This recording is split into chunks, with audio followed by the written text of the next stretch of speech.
The sound was hollow, a sickening thud of denim and skin against laminated particle board.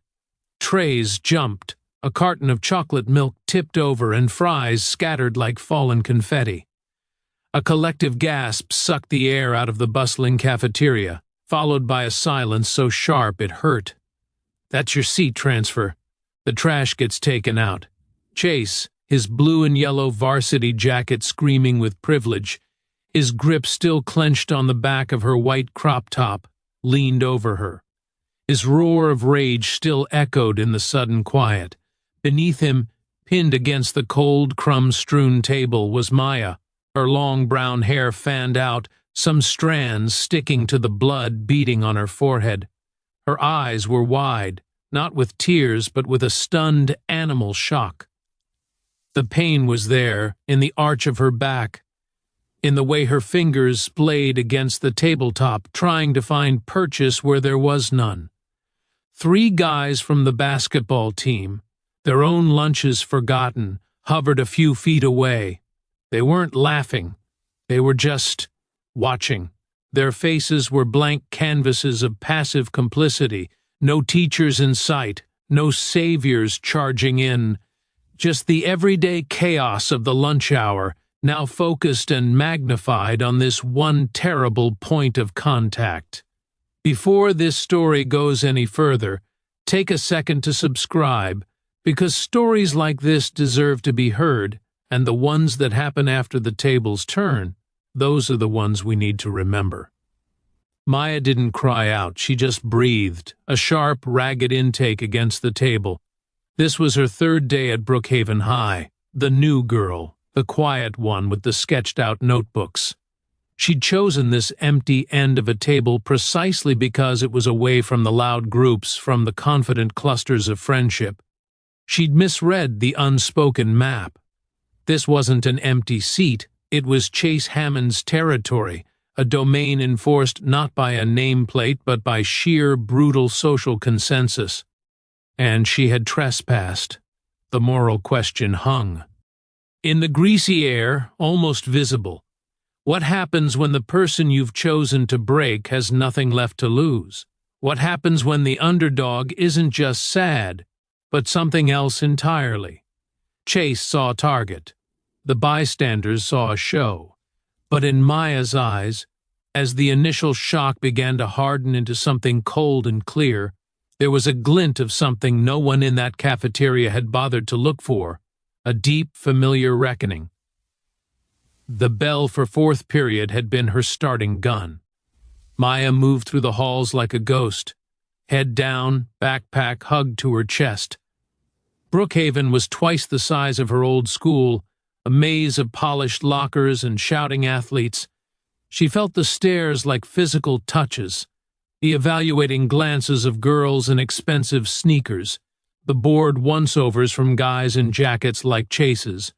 Her clothes, simple shorts, the crop top she'd felt brave in that morning, now felt like a costume advertising her vulnerability. Her old life had been quiet, art classes, long walks home, a small house with her mom, filled with the smell of oil paint and silence. That silence had become a language after her dad left, a space they both navigated carefully. Moving to Brookhaven for her mom's new job was supposed to be a fresh start. But fresh starts, Maya was learning, are just blank pages that other people are eager to write on. Lunch was the daily trial. The cafeteria was a thunderdome of social hierarchy. The varsity kingdom at the central tables, bathed in light from the high windows. The arts tribe near the stage, colorful and loud. The academic archipelago by the recycling bins, and the shifting sands of everyone else, trying to belong somewhere, anywhere. The previous 2 days, Maya had taken her turkey sandwich to a bench outside, but a cold drizzle had started today, driving her inside, into the belly of the beast. She'd seen the empty space at the end of a table near the back, far from the epicenters of power. It seemed safe, neutral ground. She was halfway through her sandwich when the shadow fell over her notebook. open to a half-finished sketch of the rain-streaked window. "You're in my spot." The voice wasn't loud, but it carried a practiced edge of annoyance. She looked up. Chase Hammond. She knew his name only because it was everywhere, embroidered on his jacket, announced over the PA for football victories, whispered by girls in her history class. He was Brookhaven royalty, with the sharp jawline, easy smile, and cold eyes to prove it. "I'm sorry," Maya mumbled, starting to gather her things. "It was empty." "It's empty because it's mine," he said, not moving. His friends, a couple of guys with similar jackets, flanked him. They were smirking, enjoying the break in their routine. New girls don't get to pick, they get assigned. A heat rose in Maya's cheeks. "I'll move." "You'll do more than move," Chase said, his tone conversational, as if discussing the weather. "You need to learn the rules. Rule 1, you don't take what isn't yours." Before she could process the sentence, his hand shot out. He didn't shove her. He grabbed the strap of her backpack, which was on the bench beside her, and yanked. It spilled open, her books, her sketch pad, her pencil case clattering to the floor. A few kids nearby glanced over, then quickly looked away. Maya froze, humiliation a hot wave crashing over her. She dropped to her knees, scrambling for her things. Her sketch pad had fallen open to a page of darker drawings. Not the rain, but twisted trees, shadowed figures. She snapped it shut, her heart hammering. Chase laughed. "See? All trash. Belongs on the floor." He turned to go, his point made. That should have been it. The classic cliché humiliation. She should have cried, gathered her things, and slunk away. That's what the script demanded. But something in Maya broke, not into pieces, but into a sharp, cold point. A memory, not of her father leaving, but of the stillness that came after. The stillness of knowing you can only rely on the ground beneath your own 2 feet. As Chase turned, she stood up. Her voice, when it came, was quiet but clear in the immediate vicinity. "You dropped something." Chase stopped, turning back, a bored look on his face. "Huh?" Maya held out a single, chewed-up pencil from his grip-tape vandalism. "Your intellect, it's on the floor." For a second there was pure, uncomprehending silence. Then one of Chase's friends snorted, trying to choke it back. Chase's face underwent a terrifying transformation. The bored superiority evaporated, replaced by a raw, unfiltered fury. The public backtalk, the laugh from his friend. It was a virus threatening his entire ecosystem. His eyes locked on hers. The social contract of tease and retreat was over. This was now war. "You think you're funny?" he breathed, stepping closer. The crowd was watching now, a hungry circle forming. "Let's find you a better seat, a permanent one." That's when his hands gripped the shoulders of her crop top. That's when he lifted her, with a shocking, brute strength, and slammed her down onto the lunch table. The world became a blur of noise, pain, and the smell of old milk. Time didn't freeze, it stretched into a thin, agonizing wire. Maya lay on the table, the cold surface seeping through her clothes. The pain in her forehead was a bright, insistent throb, but it was distant, secondary. Primary was the sensation of being utterly exposed, a specimen under 100 microscopic lenses. The whispers began, a rising hiss around her. "Oh my God, did you see that? Chase is going to get suspended." She totally asked for it. That last one, from a girl's voice, sliced deeper than the cut on her head. Chase loomed over her, his chest heaving. The rage was still there, but she saw the first flicker of something else in his eyes. Calculation. The reality of what he'd just done, in front of 100 witnesses, was dawning. He'd crossed a line from bullying into something the school would have to officially name. He needed to own it, to twist it back into his narrative. "Stay off my table," he growled, the words meant for the crowd as much as for her. He released her shirt, wiping his hand on his jeans as if touching her had contaminated him. He turned, aiming for a cool, collected exit. His friends fell in behind him, their earlier smirks gone, replaced by nervous glances. The spell of stillness broke. Maya pushed herself up shakily onto her elbows. Her vision swam for a second. She swung her legs off the table and stood, her knees threatening to buckle. The blood from her forehead trickled down the side of her nose. She didn't wipe it away. Her eyes scanned the crowd. The 3 basketball players were already melting away, heads down, pretending to be engrossed in their phones. Other students looked at her with a mix of pity and morbid curiosity. No one stepped forward. No one offered a napkin or asked if she was okay. She was an event, not a person. Then, her gaze landed on a girl sitting alone at a table near the wall. She had bright red glasses and a science textbook open beside her uneaten lunch. She was staring right at Maya, her face pale. Their eyes met for a full 3 seconds. The girl's mouth opened slightly, as if she wanted to speak. Then she looked down, quickly, intently, at her textbook. That deliberate look away was the final brick in the wall. Maya understood. No help was coming. The authorities would be summoned eventually. There would be talks, maybe a detention for Chase if his football coach argued hard enough. There would be whispers about the unstable new girl who provoked the star. The story would be written by the powerful, and she would be the footnote. A strange calm settled over her. It wasn't acceptance. It was the quiet that comes after a decision has been made. The emotional calculus was complete. The account of her patience, her willingness to be invisible, was now overdrawn. She reached down, picked up her fallen sketchpad from the floor, and brushed off a few stray fries.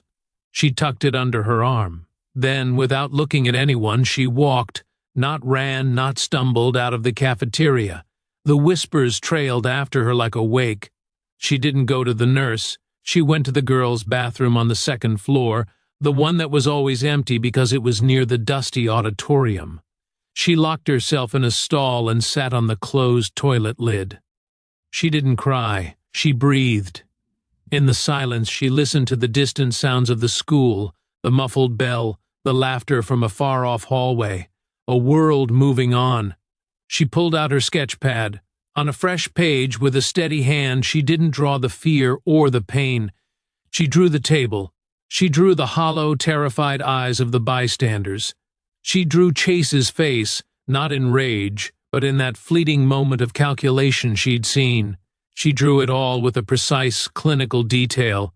It was evidence. But for what court? She didn't yet know. The knock on the stall door an hour later was tentative. "Maya? Maya Flores, are you in there?" It was the school counselor, Ms. Alvarez. Her voice was kind, laced with professional concern. The machine had been activated. Someone, likely a teacher who'd heard the gossip, had finally reported it. "I'm here," Maya said, her voice hoarse from disuse. "Can you come out, honey? Let's talk." Maya unlocked the door. Ms. Alvarez's eyes widened at the sight of the dried blood on her forehead. "Oh, sweetheart, let's get you to the nurse first." "I'm okay," Maya said. The next 2 hours were a blur of adult-led procedures. The nurse cleaned the cut, a shallow scrape but dramatic-looking. The principal, Mr. Dalloway, a man with a perpetually tired expression, listened to her halting account in his office. He steepled his fingers. "And you said something to him before this altercation?" Mr. Dalloway asked. Maya repeated her line about the pencil. He wrote it down. "I see," and he felt provoked. She didn't correct him. She just watched him write. Chase was brought in with his father, a larger, older version of Chase in a suit, not a Letterman jacket. Mr. Hammond's voice was a deep, confident rumble. "My son has expressed his deep regret for losing his temper. He's under a lot of pressure with playoffs coming up. This young lady insulted him publicly and he reacted poorly. He's willing to apologize." Chase looked at Maya, his eyes performing contrition. "I'm sorry for putting my hands on you. The words were empty, rehearsed, an apology for the action, not for the terror, not for the humiliation. Mr. Dalloway nodded, appeased. Maya, Chase has a very promising future here. He's a team leader. This will go on his record, of course. He'll have 2 days of in-school suspension. We take this very seriously. 2 days, or a public assault. Maya looked from the principal's weary face to Mr. Hammond's confident one, to Chase's perfectly crafted mask of remorse. This was the justice system of the ecosystem. It was designed to restore balance, not to deliver justice. "Okay," Maya said softly. They seemed relieved by her passivity. Mr. Dalloway gave a speech about forgiveness and moving forward. Mr. Hammond clapped his son on the shoulder. As they left, Chase glanced back at her. The mask slipped for a microsecond. It wasn't anger she saw, but satisfaction. He'd won. The system had worked for him, as it always did. Ms. Alvarez walked Maya out. "It's a fresh start now, Maya. He won't bother you again. Try to put it behind you." Maya nodded, saying nothing. Behind her? It was inside her now. It was the blueprint. When her mom picked her up, she saw the cut immediately. "Mija, what happened?" "I fell," Maya said, looking out the window at the passing suburbs. "Slipped in the cafeteria. It's nothing."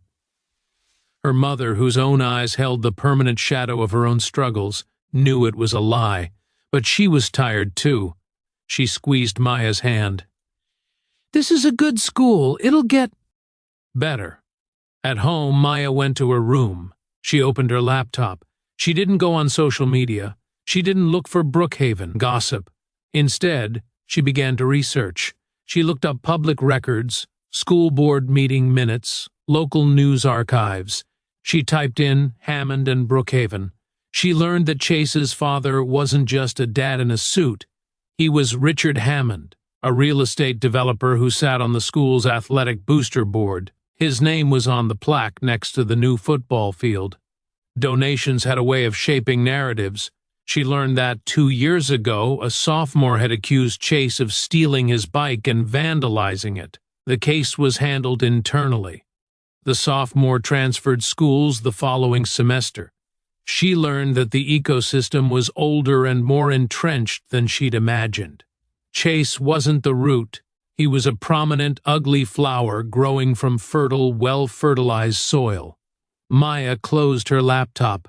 The calm from the bathroom was still there, hardened now into a resolve.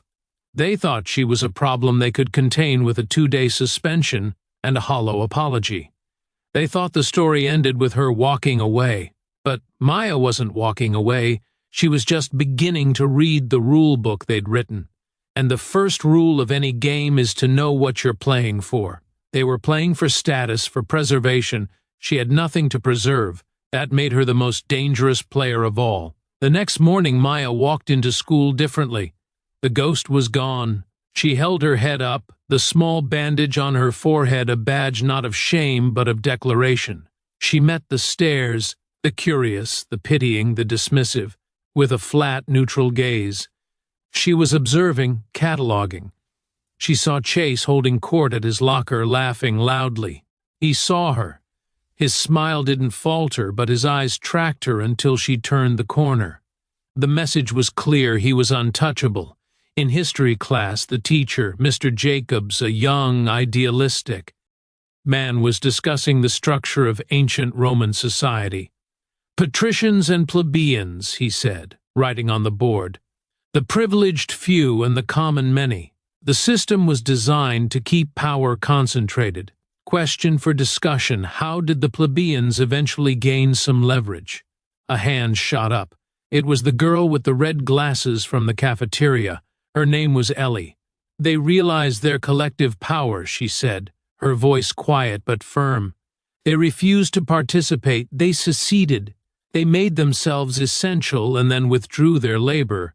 Mr. Jacobs nodded enthusiastically. "Exactly, the secessio plebis, a work stoppage. They left the city, forcing the patricians to negotiate." Maya watched Ellie. She hadn't just looked down at her textbook yesterday out of fear. She'd looked down out of shame. She knew the rules of the ecosystem, and she had in that moment chosen to obey them. But the knowledge in her eyes now was fiery, intellectual. After class, Maya waited by the door as students filed out. Ellie hurried past, head down. "The secessio plebis," Maya said quietly. Ellie stopped, clutching her books to her chest. She looked at Maya, then quickly at the floor. I'm really sorry about yesterday. I should have—" "Why didn't you?" Maya asked. It wasn't an accusation, it was a genuine question. Ellie's shoulders slumped. "Chase Hammond, his friends. They don't just come after you, they come after your friends. They make your life a living hell. Last year they keyed my friend's car because she reported them for cheating. The school did nothing. It's just easier to keep your head down." "Is it?" Maya asked. "Easier?" Ellie finally met her eyes. She saw no anger there, just that unsettling calm. "No," Ellie admitted, "it's not. It eats you alive." "What if you didn't have to do it alone?" Maya said. Ellie blinked. "What do you mean?" Maya didn't elaborate, she just nodded and walked away. She'd planted a seed, the first step in any resistance. He is finding the others who feel the same silent, screaming frustration. Her next stop was the gym during 6th period. She had a note from the nurse excusing her from PE, but she went anyway. She stood in the observation balcony looking down at the weight room. Chase was there, benching press, surrounded by his crew. They were loud, clapping, dropping weights with crashes that echoed. The coach, a man built like a refrigerator, watched with an admiring smile. This was their temple, their source of power. Maya watched not Chase but the others. The skinny freshman spotting for a hulking senior struggling under the weight. The boy who missed a lift and was laughed at, his face red with embarrassment. The hierarchy was here too, raw and physical. Not all of them were happy in their roles. She saw a tall, lanky boy with sandy hair sitting alone on a bleacher, tying his shoes. He looked bored, disconnected from the testosterone-fueled spectacle. His name was Ben. She'd seen him in the cafeteria, too, sitting with the academic decathlon team, lost in a novel. Later, in the library, she found him at a corner table reading Kafka. She sat down across from him. He looked up, surprised. "You're the new girl," he said, "the one from the table. Maya." "Ben," he closed his book. "That was intense. You saw it? Everyone saw it." He shifted uncomfortably. "It was medieval." "Why does everyone let it happen?" she asked, again with that tone of pure inquiry. Ben sighed, pushing his glasses up. "Social physics. Chase has mass, social capital, athletic prestige, daddy's money. He exerts a gravitational pull. To oppose him is to risk getting pulled into his orbit and crushed, or ejected from the social solar system entirely. Most people calculate that the cost of intervention is greater than the cost of compliance." "You've thought about this," Maya said. "I observe," Ben replied. "It's safer." "Observing is a form of compliance," she said softly. Ben stared at her, a flicker of challenge in his eyes. "What would you have me do? Throw myself on the grenade?" "No," Maya said, standing up. "Grenades need to be dismantled, not absorbed." She left him with his Kafka and his social physics. She was building a map, not of the school's hallways, but of its fractures, its discontent, its silent observers. Ellie, the ashamed intellectual. Ben, the detached analyst. They were the plebeians. They had the numbers. They just didn't know their own strength. And she was about to show them. Not through a speech, not through a protest, but through a demonstration. A calculated, undeniable demonstration of what happens when the rules of the ecosystem are turned against its top predator. The plan was forming in her mind, cold, clear, and utterly without malice. It was simply justice, delivered in a language the ecosystem would understand. The 2 days of Chase's in-school suspension passed like a minor holiday for some, a tense pause for others. He returned to the cafeteria on Thursday like a conquering hero, his entrance staged for maximum effect. Slaps on the back, loud greetings. He made a point of walking past the table where Maya now sat, alone near the trash cans. He didn't say anything. He just dropped a single crumpled napkin on the floor beside her as he passed. A tiny symbolic act of littering. A reminder, you are beneath me and I can drop my trash where you sit. Maya looked at the napkin, then back at her notebook. She didn't pick it up. She drew it. Ellie, from 3 tables over, saw it, her fists clenched. Ben, from his spot with the decathlon team, observed the microaggression and noted the tightening of Maya's jaw. The seed was germinating. After school, Maya didn't go home. She went to the public library, a quiet older building downtown. She spent hours there, on the computers, digging deeper. She found what she was looking for in the digital archives of the local paper, the Brookhaven Sentinel. It was a small article from 8 years ago. Local youth football league champions celebrated. There was a team photo. A young, grinning Chase Hammond, maybe 10 years old, held a trophy. And beside him, his coach, beaming with pride, assistant coach Rick Hammond. But Maya's eyes weren't on Chase or his father. They were on the boy standing at the far end of the row, slightly apart from the group, his smile not quite reaching his eyes. The caption listed the names. Brandon Walsh. She cross-referenced the name. Brandon Walsh. He'd attended Brookhaven Middle, then vanished from the school records after freshman year, transferred. She found an old, inactive social media profile. Last public post 4 years ago. Sometimes the whistle doesn't blow when it should. It was a thread, a tiny frayed thread. She pulled on it. Using a library computer to create a simple, anonymous email account, she crafted a message. It was brief, respectful. Dear Mr. Walsh, my name is Maya. I'm a student at Brookhaven High. I'm researching the history of student experiences here, particularly regarding the football program. I came across your photo from the Youth League Championship. I was wondering if you'd be willing to share any memories you have from that time. No detail is too small. Sincerely, a curious student. She sent it to the email listed on the old profile, not expecting a reply. It was a shot in the dark. The next day, during lunch, she made her first move. She walked, with her tray, not to the trash can table, but to the table where Ellie sat alone. She didn't ask, she just sat down.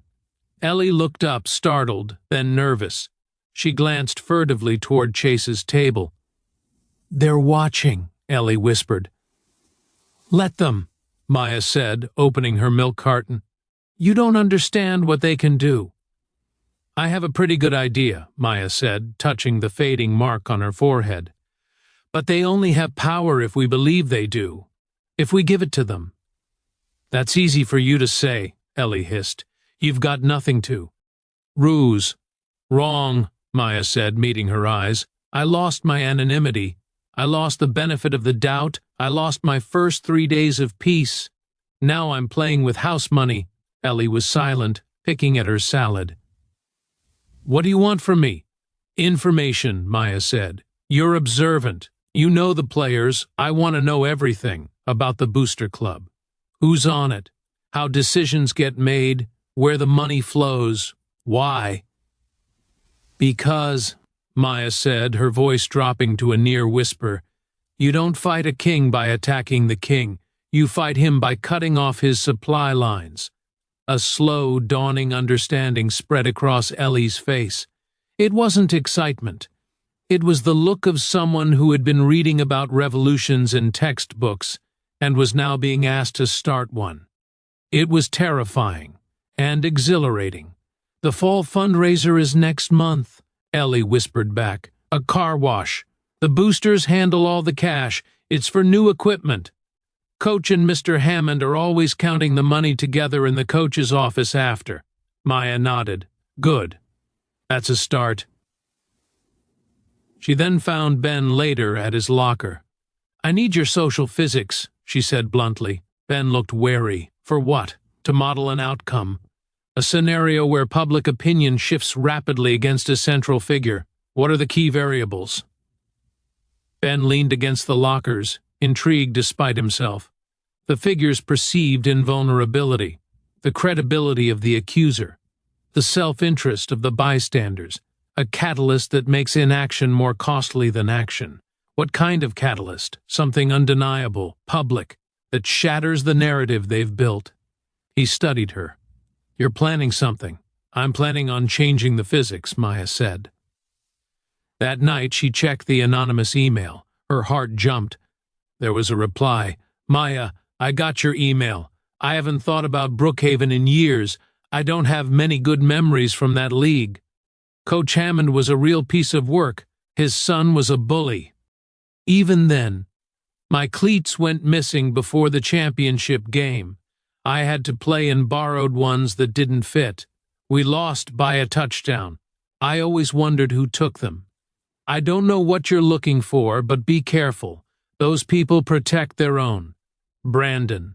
Maya stared at the screen. It wasn't much, a stolen pair of cleats from a decade ago.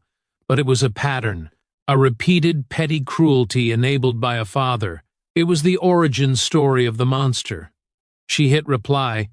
Thank you, Brandon. Would you be willing to say that on the record if it ever came to it? The reply came minutes later. If it meant someone else doesn't have to go through what I did? Yes. But it's just my word against theirs. Maya typed back, her fingers steady. It won't be just your word. She closed the laptop. The pieces were scattered, but they were all on the board. The intellectual, the analyst, the witness from the past, and her, the catalyst. Chase Hammond, laughing in the cafeteria, had no idea that the ground beneath his feet was no longer solid. It was being quietly, methodically excavated. The following week was a study in silent preparation. Maya, Ellie, and Ben began meeting in the most invisible place they could find, the audio-visual closet during study hall, a room that smelled of dust and old film reels. They called themselves the library, because that's where information was stored and cross-referenced. Ellie, with her meticulous mind, compiled dossiers. She accessed old-school newsletters, yearbooks, and publicly available Booster Club meeting minutes her mom had once been sent as a PTA member. She mapped the connections, which teachers were close to the coach, which administrators played golf with Richard Hammond, which local businesses donated to the team. Ben worked on the psychological profile. Chase's power is 70 perception, 30 actual influence, he theorized, drawing a crude diagram on a whiteboard. He needs constant validation, public displays of dominance. His greatest fear isn't punishment, it's irrelevance, being ignored. So we ignore him? Ellie asked. No, Maya said, studying Ben's diagram. That would work on a normal bully. He's a system. We have to make the system see him as a liability. Ben nodded. Exactly. We need to create a scenario where supporting him is more damaging to the adult's interests than cutting him loose. Their first test was small. The upcoming car wash fundraiser was being promoted on posters everywhere. Wash Bay Bulldogs! Support your state-bound team. The posters featured a giant photo of Chase, mid-throw, looking heroic. Maya designed a new poster on her laptop. It used the same fonts, the same school colors. The headline read, "Clean up the program." The photo was a generic, copyright-free image of a football.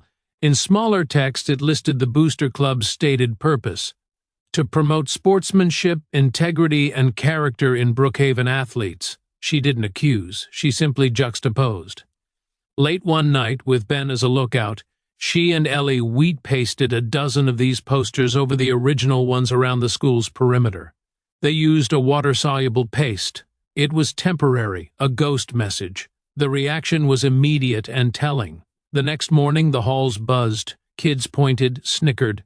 The posters were taken down by second period by a furious custodian under the coach's orders. But the image had been seen. The question had been planted: what exactly needs cleaning? Chase was visibly agitated. He cornered a skinny freshman in the hall, demanding to know if he'd seen who did it.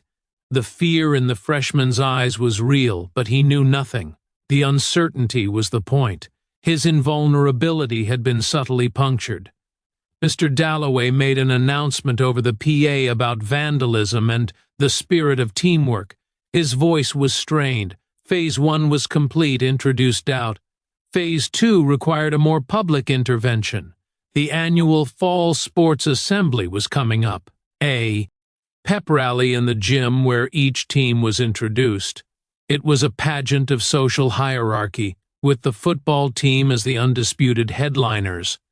Maya knew she couldn't speak at the assembly. She was a pariah. But Ben, as a member of the academic decathlon team, which was also being recognized, had a slot. His team was to be introduced for winning a regional competition. "They give us 30 seconds, Ben said, nervous. "We usually just wave."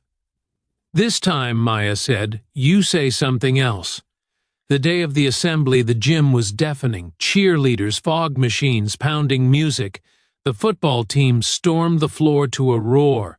Chase at the front, slapping hands with students in the front row.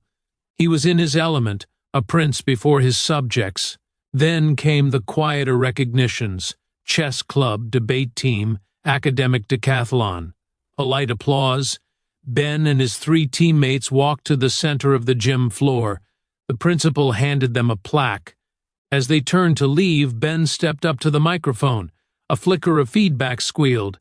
Thanks," he said, his voice echoing. He looked small under the lights. Then he straightened his glasses. "We're proud to represent Brookhaven.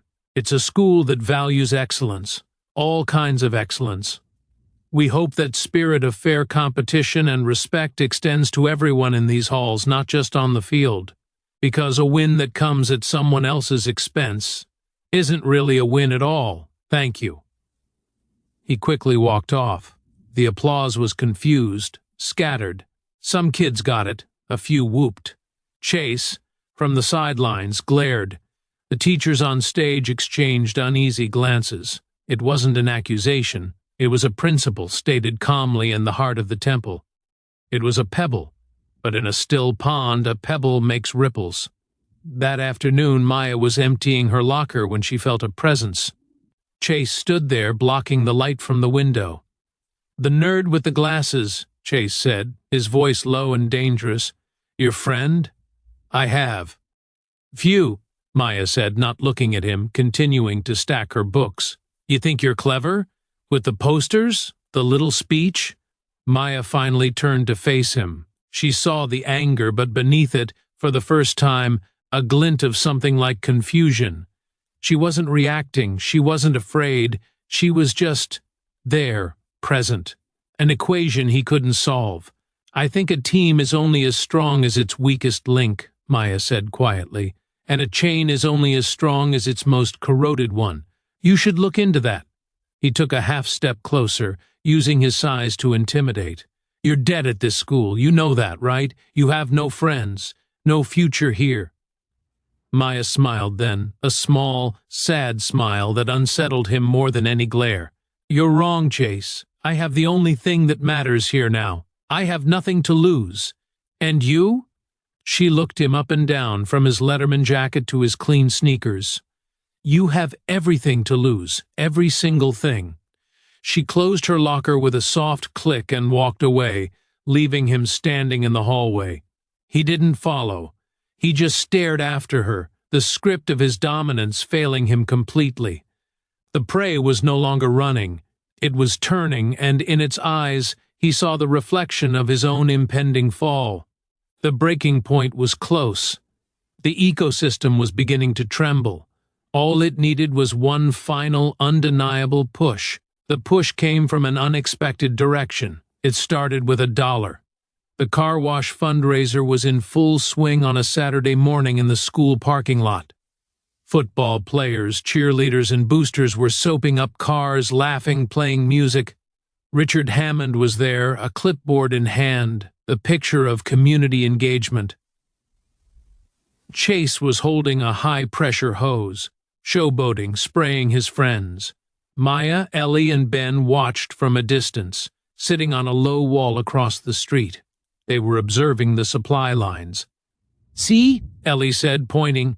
"The cash box. It's on the folding table. Under the tent. Mrs. Gable, the booster treasurer, is collecting. When it gets full, she takes it to the coach's office in the gym for safekeeping. Mr. Hammond always goes with her." They watched the ritual, a full cash box, a cheerful procession across the parking lot, the coach emerging to usher them inside. 20 minutes later, they'd return, the box empty, ready for more. "It's not illegal," Ben muttered, "but it's loose. No independent count, just trust." "Trust is a vulnerability," Maya said. Their plan wasn't to accuse them of stealing. That was too blunt, too easily denied. Their plan was to expose the carelessness, the sense of entitlement that the rules were for other people. It was then that they saw it. A small silver SUV pulled up, driven by an elderly woman. Chase took her $10 bill, handed it to Mrs. Gable, and directed the car into the wash line. As the SUV rolled forward, something fluttered out of the driver's side window, unnoticed by anyone in the busy chaos. A single crumpled $1 bill, carried by a gust of wind under the nearby tent. Maya's eyes tracked it. The bill skittered across the asphalt and came to rest against the leg of the folding table holding the cash box. Mrs. Gable, busy making change for another customer, didn't see it. Richard Hammond, on his phone, didn't see it. But Chase saw it. He finished hosing down a car, glanced over, and saw the green bill by the table. He walked over, crouched down, and picked it up. He looked at it. He looked at the cash box. He looked at his dad, still on the phone. Then, with a casualness that made Maya's blood run cold, he slipped the dollar into the pocket of his shorts. A slow, deliberate theft. Not for the money, for the power. Because he could. Maya's hand tightened on her phone. She had been filming the general scene, a wide shot, pretending to be texting. She hadn't caught the moment the bill fell, but she'd caught Chase picking it up and pocketing it. The footage was shaky from a distance, but it was clear. The act of a prince taking what he considered his birthright. "You got that?" Ellie breathed. "I got it." "What do we do with it?" Ben asked. "It's just $1. They'll say it was a tip, or he was going to put it in later." "It's not about the dollar," Maya said, her voice low and certain. "It's about the action. It's the proof of the pattern. In front of everyone, he steals from the very team he's supposed to be leading."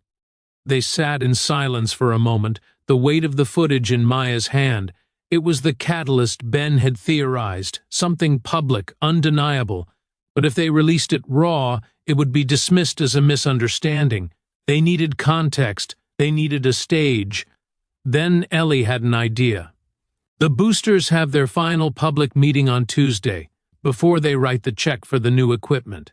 It's in the library conference room. Parents, teachers, administrators are all there.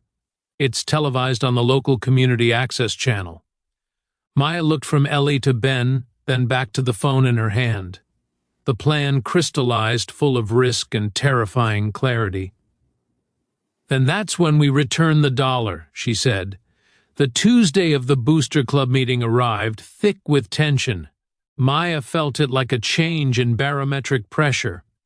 The anonymous posters, Ben's speech, the whispered conversations. They had created a low-grade fever in the school. People were looking at Chase differently. The awe was tinged with curiosity, the fear with a budding skepticism. Maya, Ellie, and Ben had spent the last 2 days perfecting their move. They had edited the clip. It was just 15 seconds long. It started with a wide shot of the fundraiser, the bustling scene. A zoom, shaky but intentional, focused on the dollar bill on the ground. Then Chase's figure entering the frame, picking it up, the clear glance toward the cash box and his father, and the casual slide into his pocket. They added no text, no accusation, just a title. At the beginning, Brookhaven Bulldogs Car Wash, Saturday, 11:43 a.m. And at the end, a simple question: where does the line between team spirit and entitlement begin? They loaded it onto a thumb drive.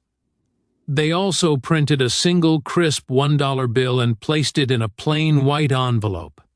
The meeting was at 7 p.m. in the school library's glass-walled conference room. Maya's mom thought she was at a study group. Ellie and Ben had similar cover stories. They arrived separately, blending into the small audience of parents and a few interested teachers. Mr. Dalloway was there, Coach Miller. Richard Hammond sat at the head of the table with Mrs. Gable, the treasurer. The mood was celebratory. They had surpassed their fundraising goal. Maya's heart hammered against her ribs. She felt Ellie sitting 2 rows behind her, radiating nervous energy. Ben was near the back, by the door as planned. The meeting droned through approvals of minutes, reports on the team's prospects. Then Mrs. Gable presented the financial report. And thanks to our incredible community, we raised a net total of $4,817.50 for the new weight room flooring, she announced to pleased murmurs. Richard Hammond stood, beaming. This is what Brookhaven's spirit is all about. Every dollar counts. It shows the commitment we all have to our young men, to building not just athletes, but character. It was the cue. Maya stood up. Every head in the room turned. She saw recognition flash in Mr. Dalloway's eyes, then concern. Richard Hammond's smile tightened. Yes, young lady? This is a closed meeting for agenda items, Hammond said, his voice politely dismissive. I have a question about the fundraising, Maya said, her voice clear but not loud. She walked to the front of the room, feeling the eyes like physical weights. She placed the white envelope on the table in front of Mrs. Gable. What is this? Mrs. Gable asked, confused. It's a missing dollar, Maya said. From the car wash, I believe it. Belongs to the team.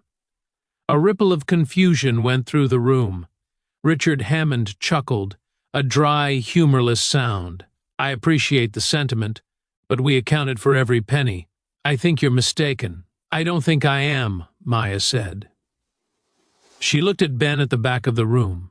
He gave a slight nod. He had connected his laptop to the room's AV system earlier, under the guise of fixing the projector for a teacher.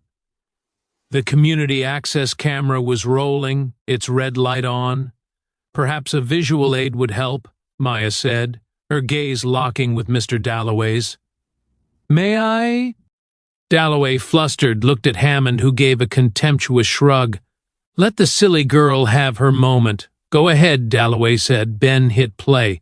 The 15-second clip filled the large monitor on the wall. The cheerful noise of the car wash. The zoom. Chase in his Letterman jacket, unmistakable. The dollar, the look, the pocket. The room went absolutely silent. The air was sucked out. On screen, Chase laughed and walked away, returning to his hose. The video ended with the stark, silent question, where does the line begin? For a long moment, no one moved. Mrs. Gable's hand flew to her mouth. Coach Miller stared, his face draining of color. Richard Hammond's expression moved through phases, confusion, recognition, dawning horror, then a fury so profound it seemed to vibrate the air around him. He slammed his hand on the table. This is a setup. A malicious edit. That was a tip. My son would never— It wasn't a tip, a voice said from the doorway. All heads swiveled. Standing there was Ms. Alvarez, the counselor. Her face was grim. I received 3 anonymous reports this week from students who witnessed other irregularities, missing concession money from last season's playoffs, personal items taken from lockers after games, all pointing to the same individual. I was going to bring it to the discipline committee tomorrow. She looked at the screen, then at Hammond. This corroborates a pattern. The dam broke. Whispers erupted. Parents looked at each other aghast. The narrative of the Golden Team, the upstanding boosters, was cracking in real time. Mr. Dalloway stood, his face ashen.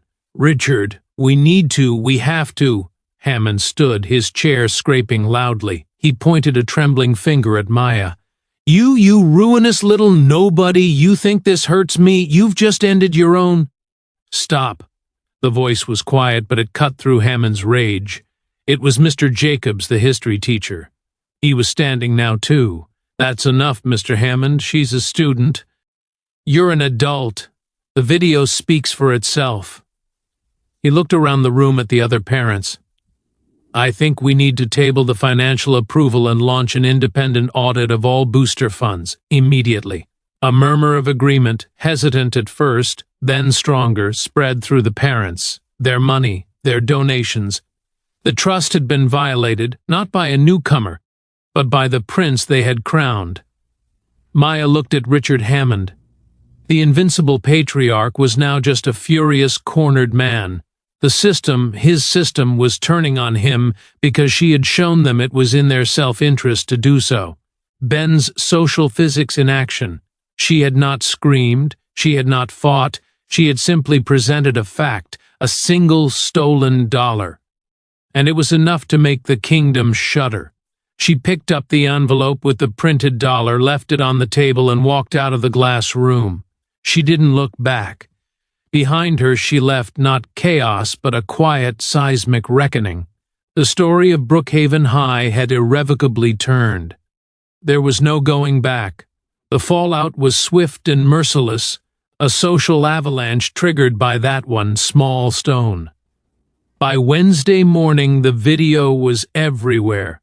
Not the edited clip, but a recording of the entire booster meeting, leaked anonymously to a community Facebook group. It showed Richard Hammond's eruption, the teacher's intervention, the parents' shock. The story was no longer new girl provokes star athlete. It was boosters in crisis, theft and intimidation allegations rock bulldogs. Chase was not in school. A temporary suspension pending investigation was the official line. Rumors swirled that the police had been contacted about the financial audit. The ecosystem was in a state of pure, bewildered flux. Maya walked the halls under a new kind of gaze. It wasn't pity or curiosity. It was awe, fear, and from some, a dawning respect. She had done the unthinkable. She had not just fought Chase. She had dismantled the throne. Ellie found her at her new locker, a determined smile on her face. "My mom saw the video. She's on the warpath. She's organizing a parent coalition to demand transparency, actual transparency." Ben approached, looking more animated than Maya had ever seen him.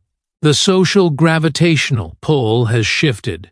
Chase's mass has effectively collapsed. His former orbiters are now adrift, trying to align with new centers of influence. It's fascinating." "They're scared," Maya corrected gently. "They're realizing they backed the wrong horse." "And you?" Ben asked. "Are you our new son?" Maya shook her head. "No, I don't want to be a son. I want there to be no more sons, just people." The first real test came at lunch.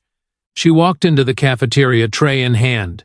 The usual noise dipped. She ignored the central tables, ignored Chase's now empty kingdom. She walked to the table where Ellie usually sat alone. But today, Ellie wasn't alone. Two other girls from her chemistry class were there, and they made space as Maya approached. "Is this okay?" one of them asked, tentatively. Maya nodded. "It's fine." It was a small act, but monumental. The invisible line segregating the untouchable new girl had been erased. Then, from across the cafeteria, a figure approached. It was one of the basketball players who had been a passive bystander the day she was thrown on the table. His name was Derek. He stopped a few feet from their table, looking uncomfortable. "Hey," he said, addressing Maya. He cleared his throat. "Look, about that day, I stood there. I didn't do anything. It was messed up. I'm sorry." The apology was raw, unpolished. It wasn't coached by a parent or a principal. It was human. Maya looked at him, at the genuine shame on his face. "Thank you for saying that," she said. "It means more now than it would have then." He nodded, relief washing over him, and walked away. His apology was a signal. It was safe now to have a conscience. But the victory wasn't clean. In third period, She was called to the principal's office. Mr. Dalloway looked exhausted. Richard Hammond was not present. "Maya, sit down," Dalloway said, rubbing his temples. "The investigation is proceeding. The Hammonds have retained a lawyer. They are not happy. They are alleging you created a doctored video to target Chase maliciously." "The video isn't doctored," Maya said calmly. "The community access tape shows the whole thing, and the dollar was stolen. Multiple people have now come forward to Ms. Alvarez." "I know," Dalloway sighed. "I know. But this is a mess, a huge public mess. The school's reputation." He looked at her, and for a moment she saw not an adversary, but a tired man trapped in a system he didn't know how to fix. "Why did you do it this way? Why not just come to me?" "Because I did come to you," Maya said softly, "and you gave him 2 days of in-school suspension. You told me to move on. The system you run told me my pain was worth less than his potential." Dalloway flinched. He had no answer. "I'm not trying to destroy the school, Mr. Dalloway," she continued. "I'm trying to survive it, and maybe make it a place where the next new girl doesn't have to." She was dismissed. As she left, she saw Coach Miller waiting to go in next, his face like a storm cloud. The adults were scrambling to contain a crisis of their own making. After school, a car pulled up beside her as she walked. It was a sleek, expensive sedan. The window rolled down. It was Richard Hammond. His face was a mask of controlled, icy rage. "Get in," he said. "No, thank you," Maya replied, keeping walking. The car crept along beside her. "You have no idea what you've started. You think you've won?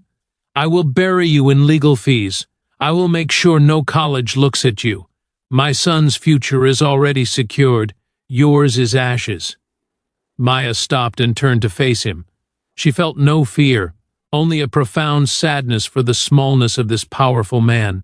"You're right, Mr. Hammond. I don't have your money. I don't have your lawyers. But I have something you've lost."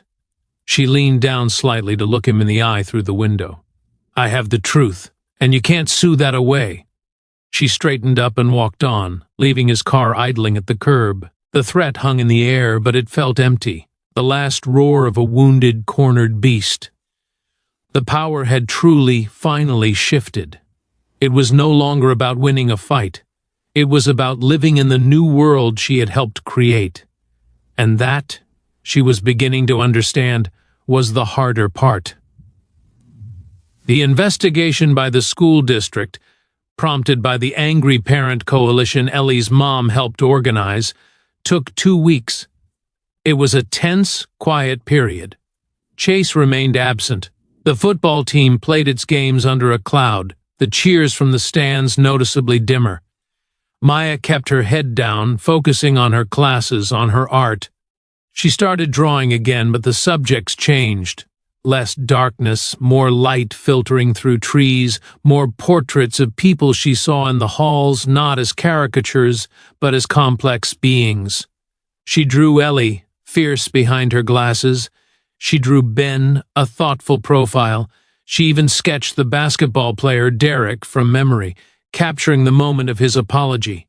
She was in the art room after school when Ms. Alvarez found her.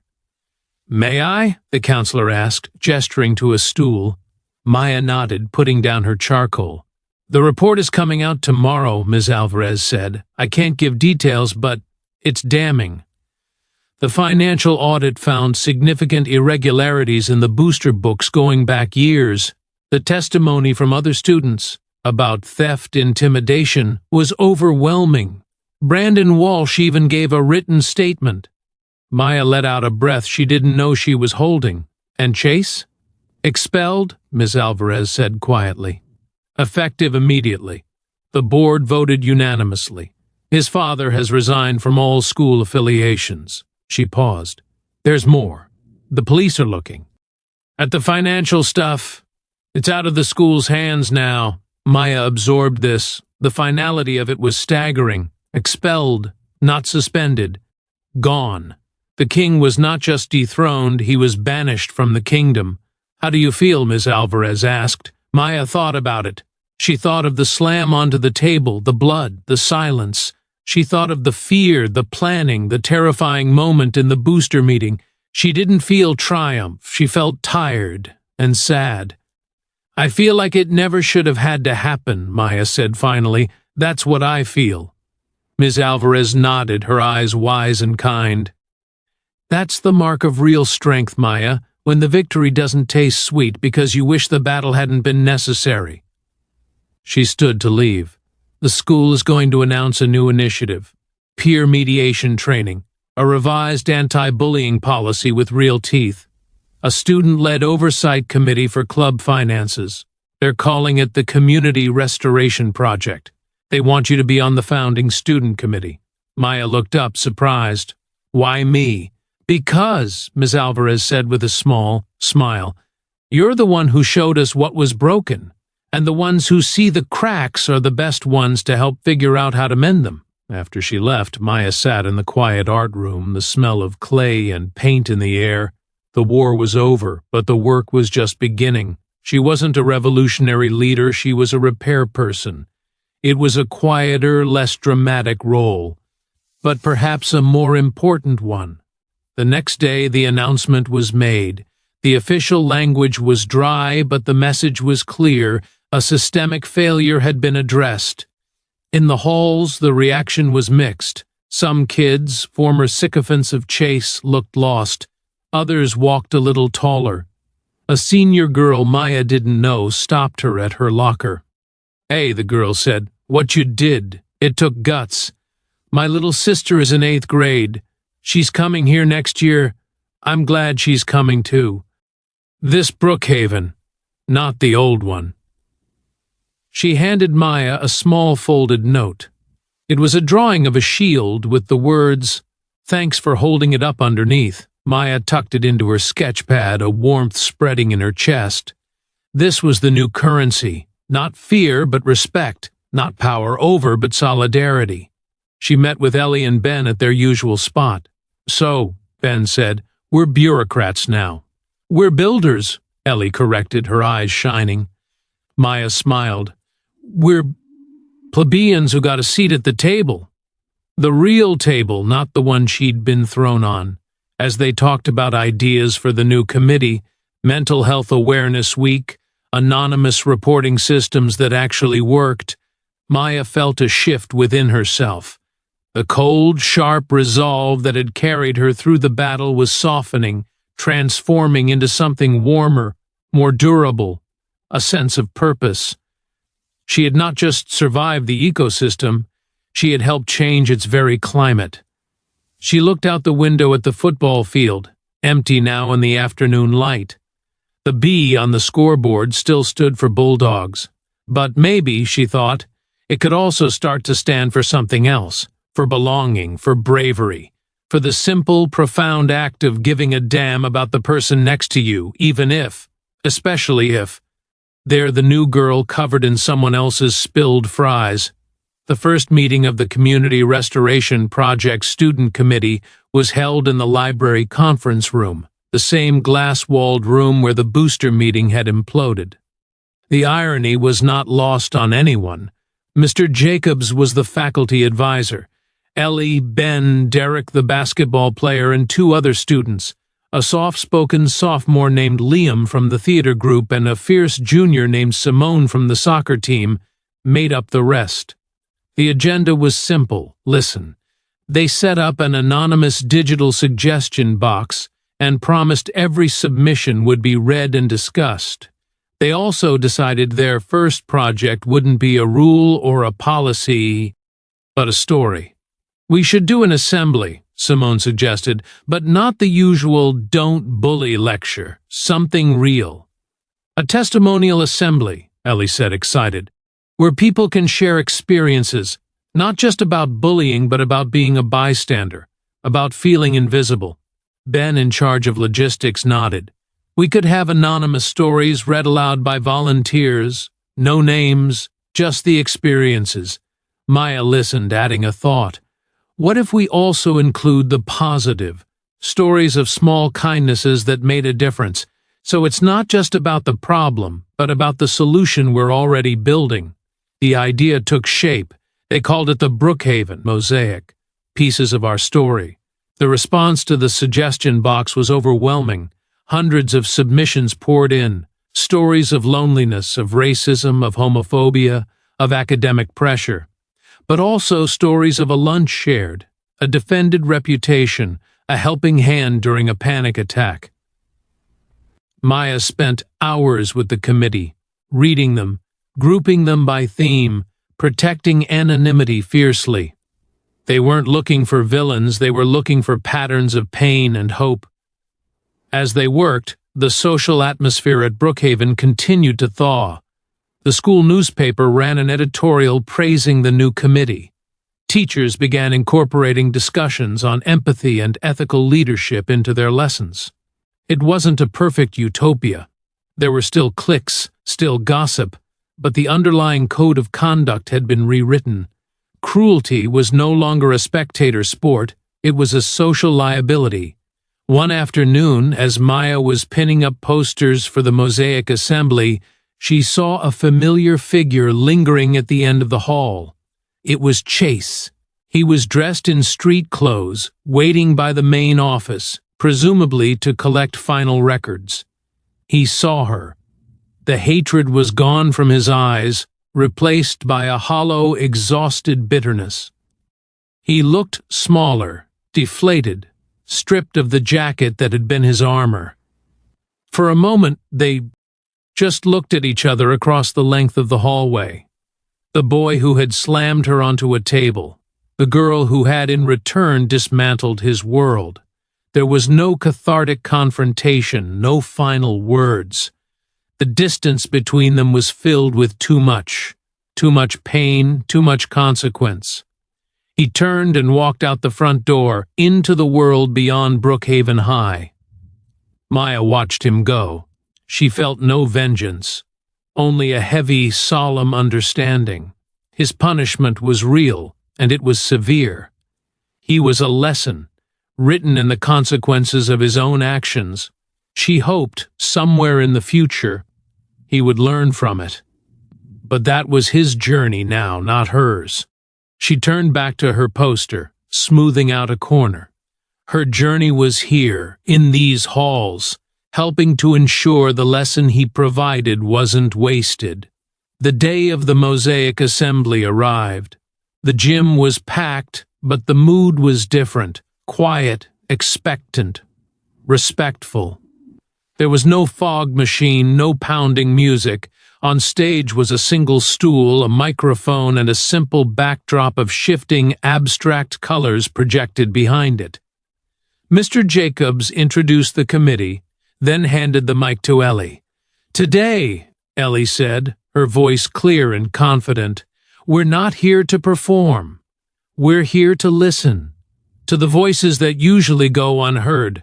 One by one, students from all grades and groups came on stage. They didn't speak their own words. They read from note cards, giving voice to the anonymous submissions. A football player read a story from a gay student about hiding his identity. "I sit with you at lunch and I laugh at your jokes, and I wonder if you'd ever talk to me again if you knew who I really loved." A cheerleader read an account from a boy with social anxiety. "The hardest part of my day is walking into this cafeteria. It feels like 1,000 eyes, 1,000 judgments. I just want to eat my sandwich in peace." Derek read a bystander's confession. "I saw it happen, and I told myself it wasn't my business, but it was. Because she was my classmate, and my silence made me complicit." Then Maya stepped up. She had chosen to read one herself. It was a positive submission. She looked out at the sea of faces, seeing not a blur but individuals. Ellie, Ben, teachers, students she knew and didn't know. "This one is titled The Sketchbook," she began, her voice soft but carrying. "On my worst day here, I thought I was completely alone. I was sitting outside, trying not to cry. A girl I didn't know sat down next to me. She didn't ask what was wrong, she just opened her sketchbook and showed me a drawing she'd done of the old oak tree by the fence. It was beautiful, full of detail. She said, "I like to draw things that are strong and have deep roots." Then she got up and left. She'll never know that she's the reason I stayed. That small, quiet moment of shared humanity was an anchor. It was a reminder that there was still beauty here, and kindness, even if it was quiet. It was a root. She finished and looked up. There wasn't a roar of applause, but a deep, resonant silence, followed by a wave of soft clapping that felt like acknowledgement, like a collective sigh. She hadn't read her own story, but in a way she had. She had been both the person on the bench and, she hoped, the person with the sketchbook for someone else. The assembly ended not with a cheer, but with a moment of reflection. As students filed out, many were somber, thoughtful. Some were wiping their eyes. Others were talking quietly, earnestly to people they normally wouldn't. The mosaic was complete, for now. It wasn't a solution, but it was a foundation. They had begun to see each other, truly see each other, in all their broken and beautiful pieces. And in that seeing, the real restoration had begun. Weeks turned into months. Fall gave way to a crisp winter. The Community Restoration Project became simply the CRP, a normal part of the school's fabric. The student committee met bi-weekly, tackling issues from cafeteria seating arrangements to supporting students in crisis.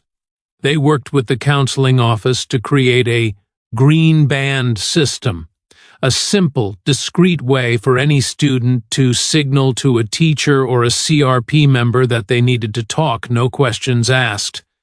Maya found her place not as a queen or a rebel, but as a connector. Her art became a bridge. She started a weekly doodle club in the art room at lunch, a no-pressure space for anyone to draw, paint, or just sit in quiet company. To her surprise, it was popular. Football players would come to sketch sneaker designs. Shy freshmen would tentatively share their anime drawings. It was a neutral ground, a demilitarized zone of creativity. One afternoon, as she was cleaning brushes, Mr. Dalloway appeared in the doorway. He looked older but less weary. "Maya," he said, "do you have a moment?" She nodded, wiping her hands. He walked in, looking at the artwork drying on the racks. "This is impressive." He paused, choosing his words carefully. "The school board, we're finalizing the new anti-harassment policies. The legal language is one thing, but we want to include a preamble, something that speaks to the heart of what we're trying to do here. I was wondering if you and perhaps your committee would draft it." Maya was taken aback. "You want us to write the preamble to an official school district policy?" "Yes," Dalloway said, a faint smile touching his lips. "Who better? You're the ones who reminded us why it matters. It shouldn't be written by lawyers in an office downtown. It should be written by the students who walk these halls." It was the ultimate validation. They weren't just being heard, they were being entrusted with the blueprint. The committee spent a week on it. They argued over words, debated tone. They wanted it to be strong but not punitive, inclusive but clear. Finally, they settled on a draft. Maya read it aloud at their final meeting before submitting it. "The Brookhaven High School community believes that every person deserves to learn in an environment of safety, dignity, and respect. Our strength is derived from our diversity, and our character is defined by our actions toward one another. This policy exists not merely to punish wrongdoing, but to affirm our collective commitment to building a culture where empathy is practiced, courage is supported, and every individual has the opportunity to thrive. We are not just a school, we are a community, and we are all responsible for its care." It was approved unanimously by the school board the following month. The preamble was printed at the top of every student handbook, posted in every classroom. For Maya, the greatest change was internal. The constant, low-grade hum of anxiety that had filled her first days was gone. She laughed more easily. She looked forward to school. She had friends, real ones, not allies in a war. Ellie, with her fierce heart and brilliant mind. Ben, with his dry wit and unexpected loyalty. Even Derek, who had become a quiet advocate for the CRP on the basketball team.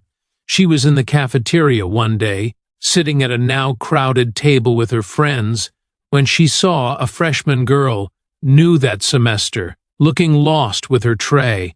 The girl had that wide-eyed, terrified look Maya remembered so well. Without a word, Maya stood up and walked over. "Hey," she said, "that table's pretty full. We have space over here if you want." The girl looked at her, then at the table of laughing students, then back at Maya, a flicker of relief. "Really?" "Really," Maya said, smiling. "Come on." It was a small act, a tiny thread in the new mosaic. But as she guided the new girl to the table and made introductions, she felt the circle complete.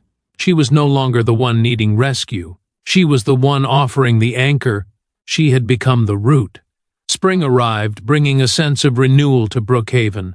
The football field, now under the leadership of a new, younger coach focused on character first. Athletics saw its first game of the season. The cheer was just as loud, but it felt cleaner, less charged with predatory energy. Maya's mom noticed the change in her. "You seem lighter, Mija," she said one evening over dinner. "I am," Maya said. "The school is different. I'm different." Her mom reached across the table and squeezed her hand. "I'm proud of you, not for fighting, but for building. Fighting takes anger. Building takes love." The final project for the CRP committee was a legacy piece. They wanted to leave something tangible for future classes. After much discussion, they decided on a mural for the main hallway leading to the cafeteria. Not a mural of school pride with mascots and trophies, but a mural of faces. Dozens of them, looking out, of all ethnicities, expressions ranging from pensive to joyful. And woven among the faces, roots and branches connecting them all. At the bottom, it would read, "You belong here." They held an open call for models. Dozens of students showed up to have their photos taken. Maya, Ellie, and Ben worked with the art teacher to sketch the massive design on the wall. Then they opened it up for painting. Over a single weekend, students, teachers, even parents came with brushes. It was chaotic, messy, and beautiful. Maya found herself painting the eyes of a freshman she didn't know, carefully mixing colors to get the right shade of brown. Next to her, Coach Miller was carefully filling in a section of background, his large hands surprisingly gentle with a brush. "Never thought I'd be doing this," he grunted, not looking at her. "Me either," Maya said. He paused, brush hovering. "For what it's worth, I'm sorry. I saw what was happening. I told myself it was just boys being boys, that Chase was a leader. I was wrong. I failed you. I failed a lot of kids."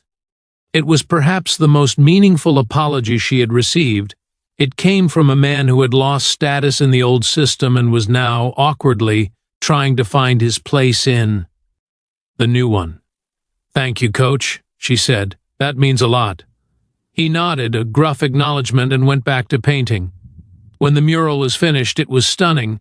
It transformed the hallway from a sterile passage into a gallery of humanity. People would stop and look, searching for their own face or the face of a friend, seeing themselves as part of the whole. At the dedication ceremony, Mr. Dalloway spoke briefly, then handed the microphone to Maya as the committee chair. She stood before the crowded hallway, the vibrant mural behind her. "A few months ago this wall was blank," she said, her voice steady. "And I felt pretty blank too. We all have moments where we feel invisible, or worse, like we're a problem to be solved. This mural isn't about any one person. It's a reminder that our community is made of individuals, each with a story, and that we're all connected. We can choose to be roots for each other, to hold each other up, or we can choose to be weeds that choke. This year, we learned that choice matters, that our voices matter. Let's keep making the choice to build." She didn't mention Chase. She didn't mention the table. She didn't have to. The history was in the mortar of this new foundation. As she stepped down, the applause was long and heartfelt. She saw Ellie beaming, Ben giving her a thumbs up, her mom wiping a tear from the corner of her eye. Maya had come to Brookhaven as a transfer, a target, a victim. She was leaving this chapter as something else entirely, a witness, a catalyst, a builder. She had learned that justice isn't always about a dramatic showdown. Sometimes it's about the quiet, relentless work of making things right. And that resilience isn't just about enduring pain. It's about having the courage to heal and to help others heal too. Chapter 14. The last month of school had a different rhythm. The frantic energy of exams was tempered by a palpable sense of collective accomplishment. The CRP committee held its final meeting, planning the handoff to the underclassmen who would take over next year. Ellie was going to be the chair. Ben was heading to college but promised to be a remote advisor. On the last day of school, as Maya cleaned out her locker, she found a small, folded piece of paper tucked in the back behind the shelf. She opened it. It was a crude but earnest drawing of a lunch table. On top of the table was a stick figure with long hair, but instead of being slammed down, she was standing upright on it, arms raised. Above it, in block letters, it said, "The Table Turner." She smiled, a real deep smile. She didn't know who had put it there. Maybe the freshman girl she'd invited to lunch, maybe someone else. It didn't matter, it was a testament. The story of the girl thrown on the table had been rewritten, not by her alone, but by everyone who decided the old story wasn't good enough. As she walked out of the school for the summer, she paused at the main entrance, looking back at the mural. The sun from the skylight lit up the painted faces, making them seem alive, present. She thought of Brandon Walsh, the boy from the youth league. She hoped he somehow knew that his stolen cleats had, in a roundabout way, helped build this. She thought of Chase. Rumors said he'd enrolled in a private school across the state. She genuinely hoped he found a way to grow, to become more than the monster his father had helped create. His story was a cautionary tale, a reminder of the cost of unchecked privilege. Her own story was still being written. She was no longer the new girl. She was Maya Flores, artist, builder, friend, survivor. She had faced the worst the ecosystem had to offer and had not broken. Instead, she had helped it evolve. She turned and walked out into the bright sunshine, the heavy doors swinging shut behind her. The halls were quiet now, holding the echoes of the year's pain and its hard-won peace. They would be ready for the next batch of students in the fall, each carrying their own invisible burdens and quiet hopes. And maybe, just maybe, because of the roots that had been planted this year, a few more of them would find the courage to speak, to stand, to belong. The work wasn't over. It never would be. But the foundation was solid, and that was everything. Sometimes, change begins not with a shout, but with a silence. The kind that follows an unthinkable act, when the world holds its breath, waiting to see what happens next. It grows in the quiet spaces between heartbeats, in the determined scrawl of a note, in the hesitant step of a bystander deciding finally to step in. Brookhaven High's story could have ended that day in the cafeteria. It could have been another forgotten tale of high school cruelty, filed away in yearbooks and bitter memories. The new girl humiliated, the bully emboldened, the bystanders complicit, a cycle repeating itself in 1,000 schools, 1,000 lunchrooms, but it didn't end there, because one person who had every reason to crumble or flee chose a different path. She chose to see the ecosystem for what it was, not an immutable law of nature, but a construct, built and maintained by choices, and if it was built by choices, it could be rebuilt by them, too. This isn't a story about revenge. Revenge is a closed loop. It ends where it begins, in anger. This is a story about restoration. Restoration is an open hand. It's the difficult, messy work of taking broken pieces and creating something new, something stronger at the broken places. Maya didn't have superpowers. She had pain, and then she had clarity. She had fear, and then she had resolve. She had isolation, and then she found connection. Her weapon wasn't violence, it was truth, presented calmly. Her army wasn't a mob, it was a coalition of the quietly discontent who just needed someone to point the way. The lesson here isn't that you should film your bullies or stage public confrontations. The lesson is deeper. It's about understanding power, real power. Real power isn't in dominating others. Real power is in integrity. It's in the courage to be kind when it's risky, to speak when it's hard, to see someone who is struggling and offer a hand, or just a space at your table. It's about realizing that the chases of the world only reign when we, the collective, grant them the throne, when we value their status over our own integrity, their popularity over our own peace. The moment that calculus changes, the moment we realize our collective worth, their power evaporates like mist. For anyone watching this who feels like Maya did, invisible, targeted, alone, know this: your pain is valid, your voice matters, and your greatest strength might just be the fact that you have nothing left to lose from the old, broken system. That makes you the most potent agent for change. And for anyone who has ever been a bystander, who has looked away out of fear or apathy, your silence has weight, but so does your speech. A simple "that's not okay" can be a seismic event. An offered friendship can be a lifeline. You are not powerless. You are part of the fabric, and you get to choose what it's made of. Brookhaven's mural stands as a promise: you belong here.